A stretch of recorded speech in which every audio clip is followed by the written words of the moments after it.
இந்திய அணியின் முன்னாள் கேப்டனும் அதிரடிக்கு பெயர் போன வீரருமாக அறியப்படுபவர் ரோஹித் சர்மா.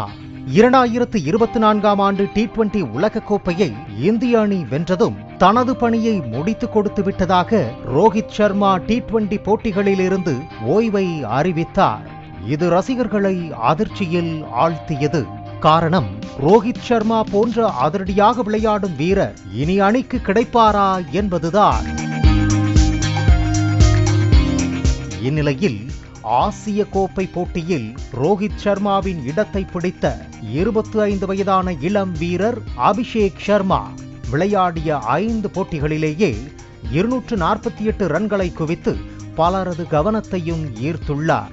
கொஞ்சம் கூட இரக்கம் காட்டாமல் முதல் பந்திலிருந்தே அபிஷேக் சர்மா அதிரடி காட்டுவதால் இவர் எதிரணிகளுக்கு பெரும் தலைவலியாக உள்ளார். இப்படி பயமறியா சிங்கமாய் கர்ஜிக்கும் அபிஷேக் சர்மாவின் வெற்றி கதை 23 ஆண்டுகளுக்கு முன்பே தொடங்கியுள்ளது. அபிஷேக் சர்மாவின் தந்தை ராஜ்குமார் சர்மா ஒரு வங்கியில் பணியாற்றிக் கொண்டே கிரிக்கெட்டும் விளையாடி வந்துள்ளார். அதனால் அவரது வீட்டில் இருக்கும் தந்தையின் கனமான பேட்டை அபிஷேக் சர்மா 3 வயதிலேயே தூக்க முயற்சி செய்து வந்துள்ளாராம். இதனை கவனித்த ராஜ்குமார் சர்மா தனது மகனுக்காக எடை குறைவாக இருக்கும் பிளாஸ்டிக் பேட்டை வாங்கி கொடுத்துள்ளார். சரியாக பேசுவதற்கு முன்பே கையில் பேட்டோடு சுற்றி வந்த அபிஷேக் சர்மா, அப்பா பந்தை எறியுங்கள் என்று சொல்வார். அவரது தந்தையும் அவருக்கு பந்து வீச அப்போதே அபிஷேக் சர்மா சிறப்பான ஷாட்களை ஆடுவார் என ராஜ்குமார் சர்மா தெரிவித்துள்ளார்.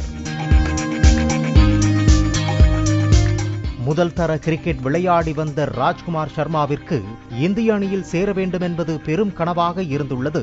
ஆனால் அந்த கனவு நிறைவேறாததால் அவர் தனது தாயிடம் எவ்வளவு முயற்சி செய்தும் என்னால் இந்திய அணியில் விளையாட முடியவில்லை என வருத்தத்தோடு கூறியுள்ளார். அதற்கு அவரது தாய், மகனே கவலைப்படாதே, நீ விளையாடவில்லை என்றாலும் உன் மகன் கண்டிப்பாக இந்தியாவுக்காக விளையாடுவான் என சொன்னார்கள். சொன்னது போலவே தற்போது நடந்துவிட்டது என ராஜ்குமார் சர்மா கண்ணீரோடு தெரிவித்துள்ளார்.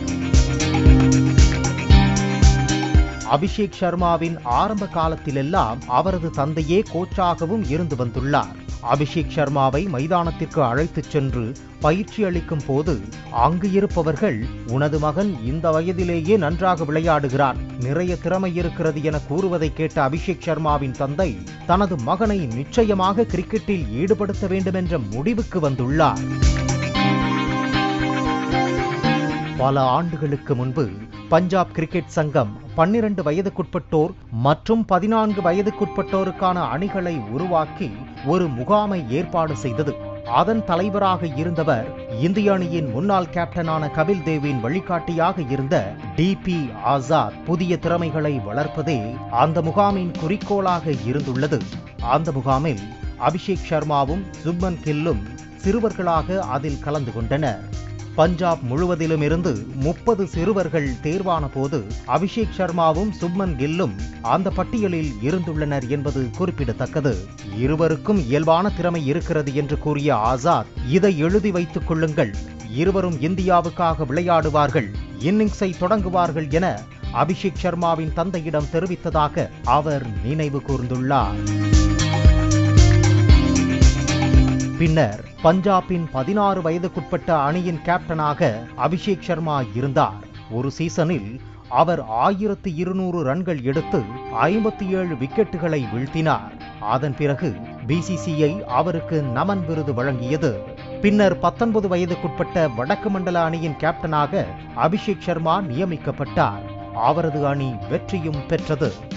பின்னர் அவர் தேசிய கிரிக்கெட் அகாடமிக்கு சென்றார். அங்கு ராகுல் டிராவிட்டின் வழிகாட்டுதலின் கீழ் அவரது திறமை மேலும் மெருகூட்டப்பட்டது. இதனைத் தொடர்ந்து அபிஷேக் சர்மா 19 வயதுக்குட்பட்ட இந்திய அணியின் கேப்டனானார். அவரது தலைமையில் அந்த அணி இலங்கையில் நடைபெற்ற ஆசிய கோப்பையை வென்றது. மேலும் அபிஷேக் சர்மாவின் வளர்ச்சியில் இந்திய அணியின் முன்னாள் வீரருமான யுவராஜ் சிங்கின் பங்கும் அதிகம். சமீபத்தில் கூட அபிஷேக் சர்மாவிற்கு யுவராஜ் சிங் பயிற்சி அளிக்கும் வீடியோ இணையத்தில் வைரலாக பரவியது. அந்த வீடியோவில் அபிஷேக் சர்மாவிடம் நீ இன்னும் மேம்படவில்லை, சிக்சர்களை மட்டும் அடிக்கிறாய், கிரவுண்ட் ஷாட்களையும் விளையாடு என்று யுவராஜ் சிங் அறிவுரை வழங்குவார். அபிஷேக் சர்மாவையும் யுவராஜ் சிங்கையும் ரஞ்சி கோப்பைதான் இணைத்தது. கேன்சர் நோயிலிருந்து மீண்டு இந்திய அணிக்கு திரும்ப முயற்சி செய்து கொண்டிருந்த யுவராஜ் BCCIயின் அறிவுறுத்தலின் பேரில் ரஞ்சி டிராபியில் விளையாடிக் கொண்டிருந்தார். அப்போது யுவராஜ் சிங்கிடம் 19 வயதுக்குட்பட்ட அணியிலிருந்து 2 சிறுவர்கள் பஞ்சாப் அணிக்கு வருவதாக சொல்லப்பட்டது. ஒருவர் தொடக்க வீரர் என்றும் மற்றொருவர் இடது கை சுழற்பந்து வீச்சாளர் என்றும் யுவராஜ் சிங்கிடம் கூறியுள்ளனர். ஏற்கனவே அணியில் பந்து வீச்சாளர்கள் இருந்ததால் தனக்கு ஒரு பேட்ஸ்மேன் தான் வேண்டும் என யுவராஜ் சிங் கூறியுள்ளார். தேர்வாளர்களோ இருவருக்கும் வாய்ப்பு கொடுக்க வேண்டும் என்று கூறியுள்ளனர். ஒரு போட்டியில் 4 வீரர்கள் சீக்கிரமே ஆட்டமிழக்க யுவராஜ் சிங் மட்டும் ஆட்டமிழக்காமல் களத்தில் நின்றுள்ளார். அப்போது அபிஷேக் சர்மா களமிறங்கி சதம் விளாசியுள்ளார். அபிஷேக் சர்மாவின் திறமையை கண்டு வியந்த யுவராஜ் சிங் தன்னுடன் பயிற்சி பெறுவீர்களா என மைதானத்திலேயே கேட்க, ஏற்கனவே யுவராஜ் சிங்கை தனது கடவுளாக பார்த்து வந்த அபிஷேக் சர்மா உடனே சம்மதம் தெரிவித்துள்ளார். யுவராஜ் தான் என் மகனை முழுமையாக கவனித்து வருகிறார், என் மகனை வலிமையாக்கி உள்ளார் என அபிஷேக் சர்மாவின் தந்தை நெகிழ்ச்சியோடு தெரிவித்துள்ளார். அபிஷேக் சர்மா கிரிக்கெட்டில் சிறந்து விளங்குவது போல அவர் படிப்பிலும் டாப்பர் தான் என்கிறார் அவரது தந்தை.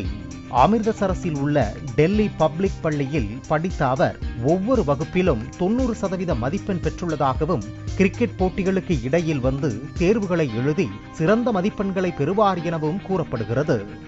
மேலும் தனது BA படிப்பை கூட அபிஷேக் சர்மா முடித்துவிட்டதாக அவரது தந்தை பெருமையோடு தெரிவித்துள்ளார்.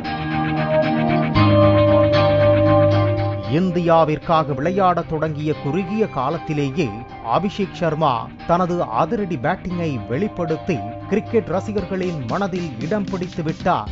இனிவரும் காலங்களில் இவர் பல சாதனைகளை முறியடிப்பார் என பலரும் எதிர்பார்க்கின்றனர். பிளே ஸ்டோர் மற்றும் ஆப் ஸ்டோரில் இருந்து பாலிமர் செயலியை QR கோடு மூலம் பதிவிறக்கம் செய்யுங்கள். செய்திகளை உடனுக்குடன் பெறுங்கள்.